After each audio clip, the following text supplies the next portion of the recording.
Question 35.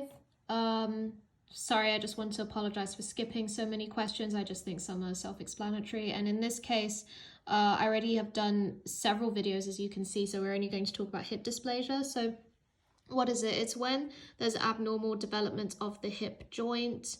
It's usually bilateral, so it's in both femurs of the, both sides of the hip of a dog, and it's usually in larger dogs, and it results in basically the malformation of the femoral head and the acetabulum, so where the head sits, and osteoarthrosis because of this.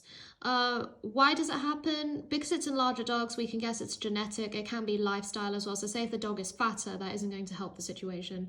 And what happens with age especially is it causes the acetabulum and the femoral head to separate more and more, worsening the clinical signs, which usually are the dog will seem less active, they'll have very sore hind limbs, so the owner will probably think there's a problem with the foot or the leg when it's actually in the hip. Movement generally for them is really hard. There would be muscular atrophy. I'm going to guess because it's in the hip area, the gluteal muscles, the quads, so the thighs. One thing that's actually very characteristic for hip dysplasia is actually bunny hopping when dogs are running. And you can guess what that looks like. How do we diagnose this? Well, obviously the clinical signs, x-rays, and there's something called the Ortolani sign, which is actually here. I can't explain it myself, so you'll just see it here.